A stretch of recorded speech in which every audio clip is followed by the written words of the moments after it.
Hey guys, in this video we are going to discuss about photosynthesis.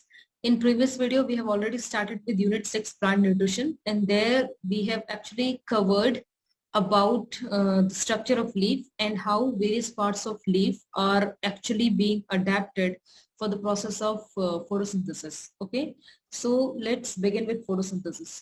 As the name suggests, the meaning of word photo is light and the meaning of term synthesis is manufacturing something, okay, preparing something or synthesizing something. So photosynthesis means manufacturing or preparing something with the help of light. Okay, now this process of photosynthesis can take place in green plants. It also occurs in green algae and cyanobacteria. Okay, so it's a process by which plants, they make carbohydrates. Carbohydrates are actually organic materials. Okay, that's why I have written here in bracket organic materials. So it's a process by which carbohydrates are made, or organic materials are made by green plants by using raw materials like carbon dioxide and water and energy from the light. Okay, so light in the process of photosynthesis is a source of energy. Okay, and remember what is being made in the process of photosynthesis? Carbohydrate. Okay, and carbohydrates are organic material. So it's a process in which green plants, algae or cyanobacteria, they prepare carbohydrates, specifically you can say glucose or organic material, by using raw materials, that is carbon dioxide and water, in the presence of sunlight. And there's one pigment which is called chlorophyll pigment, which is present in all plants. Okay, now if you will summarize the entire photosynthesis process. Okay, so the word equation for the process of photosynthesis is a carbon dioxide plus water in the presence of sunlight and chlorophyll. Okay, gives you the glucose and oxygen. Now glucose is actually the carbohydrate or sugar which is being synthesized in the process of photosynthesis. Okay, glucose is a simple sugar. Fine. So remember, the two raw materials which are used in the process of photosynthesis are carbon dioxide and water. Okay, so the two raw materials which are used in the process of photosynthesis are carbon dioxide and water. Okay, and the products which are made in the process of photosynthesis are glucose and oxygen gas. Now this glucose which is synthesized in this process is utilized by plant, but the oxygen gas which is released as a byproduct in the process of photosynthesis, this oxygen gas diffuses out of the leaf, or it is released, or it is moved outside the leaf after the process of photosynthesis. Okay, it is released or into the environment. Okay, so that's the reason we say that we should not cut trees, because trees are very important for all living organisms. So one of the most important reason is because trees, they provide us oxygen in the process of photosynthesis. Okay, so this is the word equation for photosynthesis. And now the balanced chemical equation for photosynthesis is carbon dioxide, the formula is CO2, water, the formula is H2O. Okay, so 6 molecules of carbon dioxide plus 6 molecules of water, they give us, this is glucose. Okay, they give us 1 molecule of glucose. Okay, they give us 1 molecule of glucose and 6 molecules of oxygen again. Okay, so 6 molecules of carbon dioxide plus 6 molecules of water gives us 1 molecule of glucose and again 6 molecules of oxygen in the presence of sunlight and chlorophyll. Fine. So this is the balanced photosynthesis equation, or you can say chemical equation of photosynthesis. And the upper one is word equation of photosynthesis. Now remember one point carefully here. The two raw materials are carbon dioxide and water. Okay, and the products are glucose and oxygen. And this entire process takes place in the presence of sunlight and chlorophyll. Fine. You should remember that sunlight and chlorophyll, these two are not the raw materials. Okay, raw materials are only carbon dioxide and water. Fine. Sunlight is used in the process of photosynthesis as a source of energy. Okay, carbon dioxide and water, they both react with each other and then they form bonds between them and form glucose, isn't it? So this formation of glucose and formation of bond between carbon dioxide and water actually requires energy, okay, and the source of this energy is sunlight. Fine. And chlorophyll molecule, as you've studied in your lower classes, chlorophyll molecule is actually present in chloroplast. Okay, it is green color molecule, and this molecule helps in the trapping of any light. Okay, it can be sunlight, tube light, or bulb light, any light. So this chlorophyll molecule helps in trapping of this sunlight, and it converts this light energy into chemical energy. Now, why we are saying that chlorophyll molecule converts light energy into chemical energy? Because it is trapping sunlight energy, okay? And after trapping sunlight energy, this energy is being used to convert carbon dioxide and water into glucose molecule, okay? And glucose, as we are already aware, is used in the process of respiration to release energy. Glucose is nothing but a type of chemical, okay? So in cells, energy is stored in the form of glucose molecule, and glucose is a chemical, hence we say glucose has chemical energy. Fine. So chlorophyll converts light energy into chemical energy, and the function of chlorophyll is to trap sunlight energy. Oh, fine. Remember this thing, that carbon dioxide and water are two raw materials. Sunlight and chlorophyll are the one in whose presence this entire process takes place.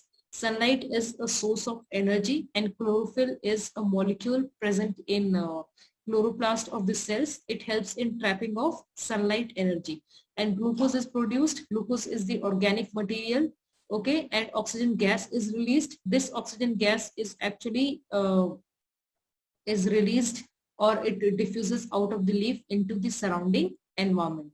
Fine. Now in exam, whenever they ask you to write word equation, so make sure that you're writing word equation. And if they ask you to write down chemical equation, so make sure you're using the symbols of carbon dioxide, water, glucose, oxygen. Okay. If they're asking for word equation and you're writing, if you write just this CO2, H2O and C6H12O6 plus O2. Okay. So you're not going to get marks for this, because in question they have specifically mentioned word equation. Okay. And if they're asking you to write down chemical equation, then write down the symbolic equation of photosynthesis. At that time, don't write down carbon dioxide plus water. The word forms of these carbon dioxide, water, glucose and oxygen. Okay.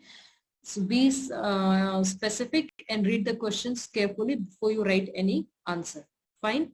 And another very important question which is generally asked, what chlorophyll is, like, just a 1 mark question, that chlorophyll converts which form of energy into which form. Okay. Or sometimes they ask that chlorophyll converts light energy into which form of energy. So remember, chlorophyll always converts light energy into chemical energy.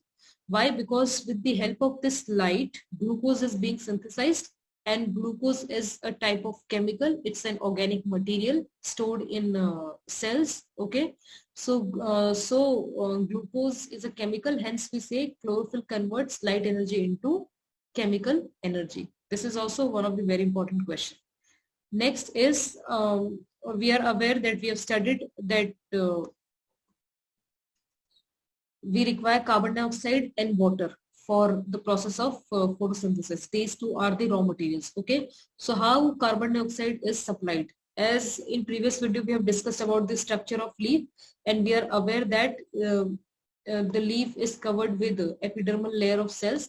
So we have upper epidermis and lower epidermis. Okay. So the cells of lower epidermis, they have a opening. Okay. I'm making a diagram here. You can just have a look. Okay. So the cells of lower epidermis, in between the cells of lower epidermis, a small opening is present, and this opening is known as stomata. Okay. What it is called? Stomata. Fine. So surrounding the leaf is air. Okay. And you're aware that air is rich in carbon dioxide. Fine. It is rich in carbon dioxide. So this carbon dioxide gas actually enters the leaf from stomata. Okay. And stomatas are present in the lower epidermis. I'm just writing the short form, lower epidermis. Okay. Stomata is the opening present in lower epidermis of a leaf, and carbon dioxide gas enters inside the leaf through stomata present in the lower epidermis. Okay, and just above lower epidermis we have mesophyll cells. First, the carbon dioxide will come in contact with the spongy mesophyll cells, which has air. Which has air spaces between them. And on the top of these spongy mesophyll cells, we have palisade mesophyll cells like this. Okay. So palisade mesophyll cell is the one where maximum amount of photosynthesis takes place. So this carbon dioxide goes to the palisade mesophyll cell, and some carbon dioxide molecules also goes to spongy mesophyll cell. Okay. Another very important question for 1 mark, that this carbon dioxide gas enters inside the leaf by which process? Okay. The process is diffusion. DIFFUSION. Okay, so the process is known as diffusion. Okay, you have studied in unit 3 that in diffusion molecules always move from higher concentration to lower concentration. So here the concentration of carbon dioxide is higher outside in the air compared to the leaf cells. Why? Because during daytime the leaf is actively performing the process of photosynthesis. Now in the process of photosynthesis, carbon dioxide gas is required as raw material. So whatever CO2 gas is present inside the leaf, okay, inside the leaf cells, or you can say inside mesophyll cells, that is palisade mesophyll cell and spongy mesophyll cell. So that carbon dioxide gas is immediately being used up in the process of photosynthesis. Hence, CO2 concentration in mesophyll cells is always lower compared to the CO2 concentration which is present in the air surrounding the leaf. Okay, especially during daytime. Fine. So this is how carbon dioxide gas is supplied to the mesophyll cells. Now next is water supply. Okay. Now water is again another very important raw material for the process of photosynthesis. So this water is absorbed by the roots from the soil. Okay, you are already aware that every root is having root hair cells. Now these root hair cells, they absorb water from the soil. Not only water, they also absorb minerals. Okay, so they absorb water and minerals from the soil, and this water is then transported to leaf or to mesophyll cells by xylem tissue. Okay, by xylem tissue. Now, when we were discussing about the structure of leaf, I've told you about petiole. Okay, then for example, this is leaf. So in petiole, there is a center thick line which is called midrib, and then we have these veins. Okay, midrib and veins. Fine. Now each vein is still divided into many thin, venules, isn't it? Okay. So all these petiole, midrib, veins, venules, inside them they have vascular bundles, that is xylem and phloem tissues. Okay. So xylem tissues, they conduct water from root hair or from root to leaf through stem, petiole, midrib, veins, venules, etc. Okay. So once, for example, water comes here. Okay. So this water will be released outside, inside the leaf, and it will enter inside the mesophyll cells. Okay. Hence, this water is supplied by xylem tissue to leaf. Fine. The last one is sunlight. How plant gets sunlight. You know that when leaves are present on the trees during daytime, they are exposed to sunlight. Okay, maximum amount of sunlight falls on the leaf, but this sunlight cannot be trapped. It's of no use until and unless chlorophyll molecule is present inside the leaf. So this chlorophyll molecule actually helps in trapping of this sunlight energy. Fine. And another very important function of chlorophyll is it converts light energy into chemical energy. Now the last topic under this process of photosynthesis is uses of glucose. Now you are aware that in the process of photosynthesis, glucose is made. Glucose is a simple sugar. Okay, it is a simple sugar, and it's an organic material. But after glucose is synthesized in the process of photosynthesis in leaves, what happens to this glucose? How this glucose is utilized by plant in different ways. Okay, so one of the most common and the obvious use of glucose is in the process of respiration. Okay, so glucose is used to release energy in the process of respiration for all cellular processes. Okay, so inside cell, many metabolic reactions take place.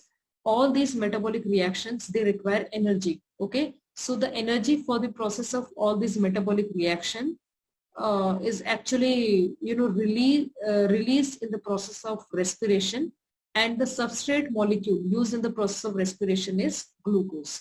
Okay, the next use of glucose is um, uh, once the glucose is utilized by plant in the process of respiration. Now what happens to the excess glucose which is present? Okay, so the excess amount of glucose which is present in the plant is actually, gets converted into starch, which is a polysaccharide, and is stored in cell.